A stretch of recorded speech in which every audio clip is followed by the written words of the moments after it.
بسم اللہ الرحمن الرحیم الحمدللہ رب العالمین والصلاة والسلام علی سید الانبیاء والمرسلین وعلی آلہ واصحابہ وازواجہ وذریاتہ وسلم تسلیما کثیرا کثیرا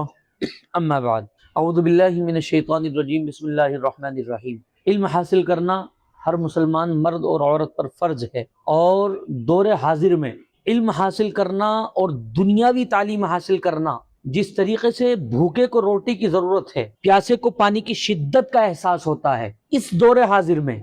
عصری علوم کا ہماری نسلوں تک پہنچ جانا اس بھوک اور پیاس کی شدت سے بھی زیادہ ضروری اور لازمی ہوتا جا رہا ہے۔ لیکن سوچنے کا المیہ ہمارے لیے جو بڑی بات ہے سوچنے کی، وہ یہ ہے کہ اگر ہم نے اپنی قوم کو، اپنے قوم کے نوجوانوں کو، اپنی قوم کی بچیوں کو تعلیم سے دور رکھا تو کل حشر کے میدان میں ان کے سامنے ہمیں جواب دہی بہت مشکل ہو جائے گی۔ میں تو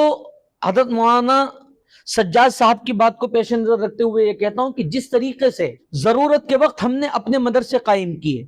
اپنی خانقاہ بنائی، مکتب کا جال بچھایا ہندوستان کی زمین پر، آج ارتداد کے بڑھتے ماحول کو دیکھ کر کے ہماری نوجوان بچیاں جس طریقے سے ارتداد کا شکار ہو رہی ہیں، آج میری اپنی رائے یہ ہے کہ جس طریقے سے ہم نے مکتبوں کو جال بچھایا ہے، جس طریقے سے ہم نے مدرسوں کو عام کیا ہے، جس طریقے سے ہم نے خانقاہیں بنائی ہیں، مسجدیں آباد کی ہیں، آج اس سے کہیں زیادہ ضروری ہمارے لیے ہے کہ ہم اپنی نسل نو کے لیے کالج کا انتظام کریں، اسکول کا انتظام کریں اور عصری دینی درسگاہوں کا انتظام کریں، ہمارے لیے کہیں زیادہ ضروری ہے۔ اسی طریقے سے ایک نام گردش کر رہا ہے،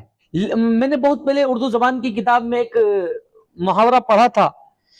کہ مثالیں لوگ بہت زیادہ دیتے ہیں، لیکن اصل مسئلہ یہ ہے کہ بلی کے گلے میں گھنٹی باندھے کون، سب کہتے ہیں لیکن بلی کے گلے میں گھنٹی باندھے کون، یہ اصل چیز ہے۔ تو یہاں ایک ایسا نوجوان جس کے دل میں امت کے لیے ایک تڑپ ہے، ایک آہ ہے، میرے عزیز دوست ہیں، قریبی، جناب قاری محمد عامر قمر صاحب سالار پوری، اللہ ان کے حوصلوں کو دوام بخشے۔ قاری صاحب نے ایک امت کے لیے بیڑا اٹھایا ہے، اور ان کے اندر کی ایک تڑپ ہے کہ میں اپنی قوم کی بچیوں کے لیے ایک ایسا تعلیمی ادارہ اور ایک ایسا تعلیمی نظامی ڈھانچہ بنا کر کے کھڑا کروں جو شکل و صورت سے تو دنیا کی تعلیم کے تعلق سے نظر آتا ہو،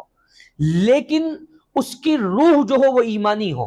ہماری بچیاں تعلیم حاصل کریں دنیاوی، لیکن ان کے ایمان محفوظ ہوں، ان کے عقیدے محفوظ ہوں، ان کے ایمانوں پر ڈاکہ نہ ڈالا جائے۔ ہماری بچیاں باپردہ گھر سے آئیں، اپنی عزت سلامت لے کر کے آئیں، اور اسی طریقے سے اپنی عزت سلامت واپس لے کر کے اپنے گھر جائیں۔ میں سلام کرتا ہوں اپنے بھائی عامر قمر صاحب کو کہ انہوں نے قوم کے لیے یہ بیڑا اٹھایا ہے۔ ہمارے بھائی کی ایک بڑی فاؤنڈیشن ہے مرحبا فاؤنڈیشن کے نام سے، جس کے تحت یہ کام کر رہے ہیں۔ میں بھی دعا کرتا ہوں کہ اللہ میرے بھائی کو خوب ترقیات سے سرفراز فرمائے۔ آپ بھی دعا بھی کیجئے، اور جہاں تک ساتھ چلنے کا حوصلہ آپ رکھتے ہیں ساتھ چلیے۔ یہ امت کا کام ہے، فلاح کا کام ہے، بہبودگی کا کام ہے۔ یہ کسی ایک گھر کا کام نہیں ہے، یہ کسی ایک خاندان یا ایک قبیلے کا مسئلہ نہیں ہے، بلکہ یہ آنے والی نسل نو کے مستقبل کا سوال ہے۔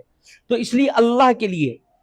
لیے میں پھر کہتا ہوں، اس امت کے بارے میں نوجوانوں سے درخواست کرتا ہوں خاص کر کے کھڑے ہوں اور اس امت کے بارے میں اپنی ہمت سے کام لیں، اور اس امت کے لیے کچھ ایسے سدے باب پیدا فرمائیں کہ جس سے ہماری نسل نو اور آنے والی نسل کا ایمان، عقیدہ اور ان کا مذہب سلامت رہ سکے۔ جزاک اللہ خیر۔ السلام علیکم ورحمۃ اللہ وبرکاتہ۔